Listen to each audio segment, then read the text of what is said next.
Assalamualaikum warahmatullahi wabarakatuh. Baiklah, kita akan melanjutkan pembahasan materi mengenai sistem limfa dan imunitas kita ya.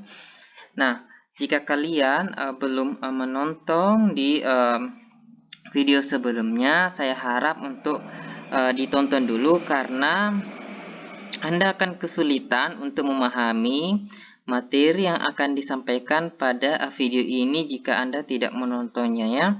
Karena video ini merupakan lanjutan dari video sebelumnya. Nah, kita lihat. Nah, imunitas itu sebenarnya ada dua ya. Ada yang disebut dengan imunitas bawaan dan ada yang imunitas yang diperoleh. Nah, imunitas bawaan ini ialah imunitas yang melawan bakteri patogen ataupun virus itu secara umum. Sedangkan imunitas yang diperoleh itu adalah imunitas yang melawan patogen-patogen yang secara spesifik ya, misalkan untuk imunitas bawahan ini semua mekanismenya itu melawan tidak pada bakteri tertentu, tapi dia dapat menyerang semua bakteri yang dianggap membahayakan bagi tubuh. Begitu pula dengan virus ya. Nah, kalau imunitas yang diperoleh ini adalah imunitas yang spesifik. Jadi misalkan ada dikembangkan sebuah imunitas khusus untuk melawan misalkan virus corona.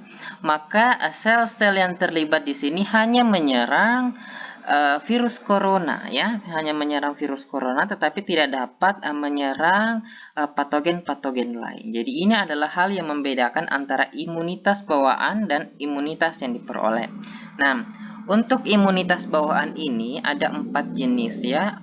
Nah, 4 jenis atau mencakup 4 hal ya, Yang pertama yang disebut dengan inflamasi. Inflamasi ini disebut dengan pembengkakan ya, atau ya atau edema ya, membengkak. Itu yang disebut dengan inflamasi. Jika dia membengkak lalu kemerah-merahan, itu adalah inflamasi.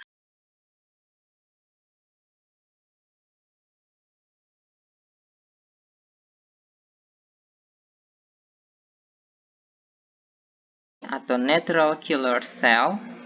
Nah, ya. Dan yang keempat adalah sistem komplement. Jadi kita nanti akan membahas lebih jauh mengenai 4 cakupan dari sistem imunitas bawaan ini. Yang pertama yaitu sistem cakupannya yaitu inflamasi ya, Jadi inflamasi itu disebut dengan peradangan ya. Nah, tujuan dari peradangan ini adalah membawa fagosit atau sel-sel yang akan memakan patogen itu dan protein plasma ke tempat invasi asing atau tempat terjadinya kerusakan. Nah, dan inflamasi ini mencakup ya, mengisolasi, menghancurkan dan menonaktifkan atau menginaktifkan penyerang ya. Penyerang ini bisa berupa bakteri maupun virus ya. Yang kedua adalah membersihkan debris. Debris itu adalah sisa-sisa hasil penyerangan ya, misalkan adanya sel-sel mati ya, ataupun bakteri-bakteri patogen yang telah mati. Itu yang disebut dengan debris ya. Jadi inflamasi ini juga berfungsi untuk membersihkan. Yang ketiga yaitu inflamasi ini untuk mempersiapkan proses penyembuhan dan perbaikan ya. Nah, respon peradangan ini secara keseluruhan ini sangat mirip satu sama lain tanpa memandang apapun pemicunya, baik itu berupa invasi bakteri, cedera kimiawi ataupun trauma mekanis ya. Nah, kita lihat bagaimanakah proses atau alur terjadinya inflamasi. Nah, di sini ada ceritanya seperti ini. Nah, ada sebuah serpihan kayu yang menembus kulit ya, dan serpihan kayu ini ada bakteri-bakteri patogen yang memiliki potensi yang tidak baik untuk tubuh. Maka terjadi proses yang pertama kali itu yang disebut dengan inflamasi ya. Nah, ketika bakteri masuk, makrofag residen ya, makrofag residen itu segera memfagosit atau memakan bakteri dan juga mensekresikan sebuah zat kimia yang berupa kemotaksin dan sitokin yang menimbulkan respon inflamasi. Jadi kita lihat ya, yang pertama yaitu ini proses nomor 1 ini. Ini adalah sel makrofag ya. Makrofag itu pemakam besar pemakam besar. Dia akan memakan bakteri-bakteri patogen ini. Nah, ini makrofag residen ini adalah makrofag yang berjaga-jaga sebenarnya. Yang berjaga-jaga. Ibarat dia adalah tentara yang sedang berpatroli ya, berpatroli. Nah, pertama itu makrofag residen ini akan memakan bakteri patogen tersebut. Setelah memakan bakteri patogen tersebut, dia akan mensekresikan suatu zat kimia yang disebut dengan kemotaksin dan sitokin ya. Nah, luka yang di kulit itu memasukkan bakteri ya yang berproduksi di tempat luka. Jadi bakteri ini ya, bagian pertamanya, bakteri yang masuk itu sebenarnya memiliki potensi untuk bereproduksi juga ya, sehingga harus dicegah untuk bereproduksi supaya tidak membahayakan bagi tubuh. Nah, kita lanjutkan bahwasanya makrofag ini mengeluarkan sitokin dan kemotaksin.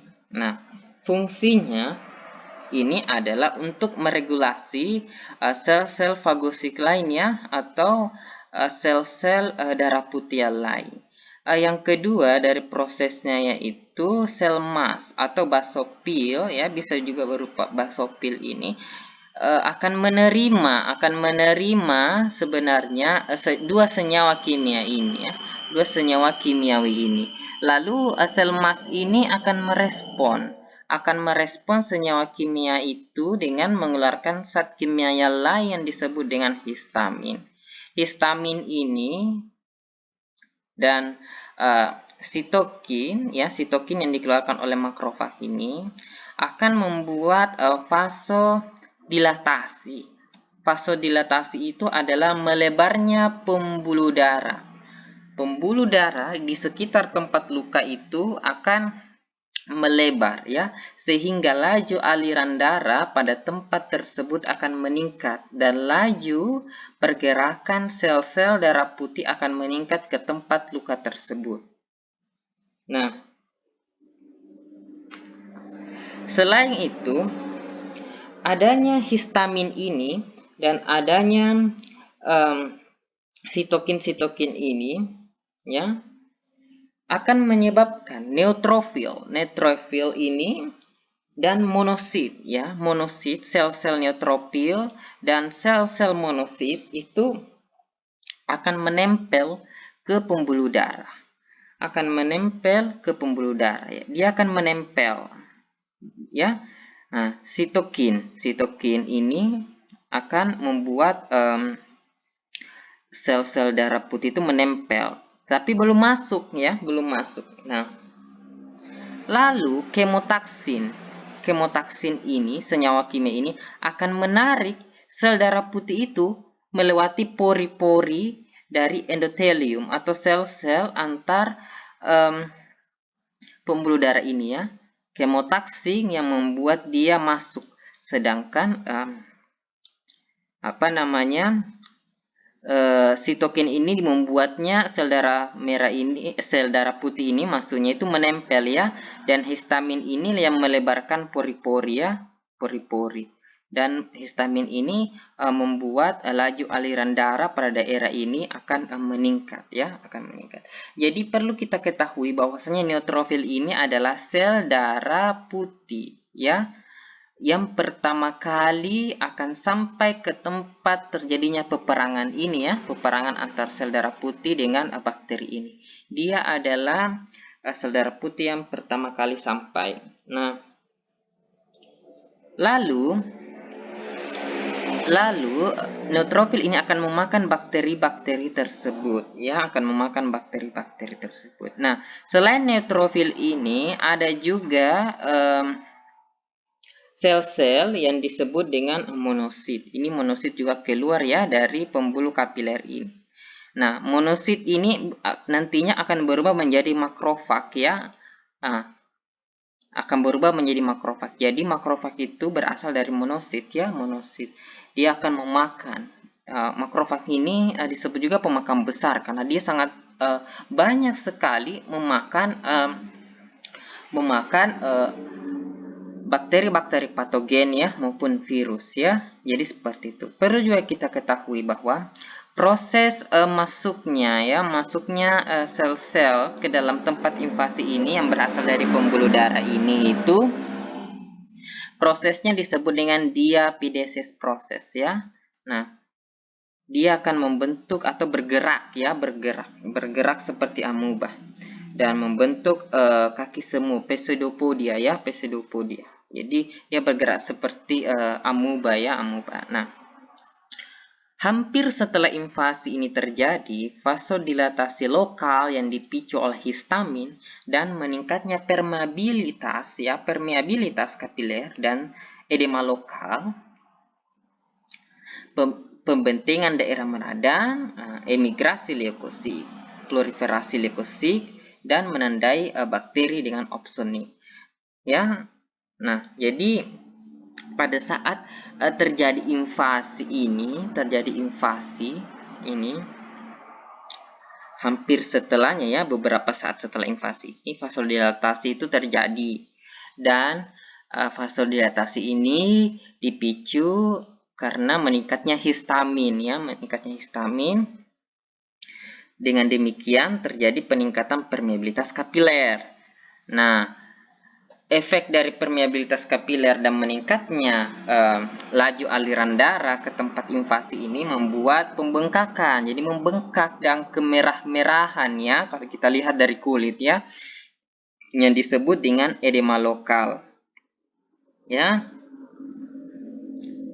Nah, baiklah, kita akan melanjutkan video kita ya di bagian selanjutnya ya, karena mengingat durasi video kita sudah sampai 12 menit lebih ya.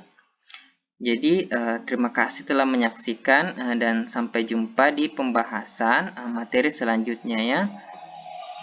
Selanjutnya kita akan membahas mengenai interferon ya. Terima kasih.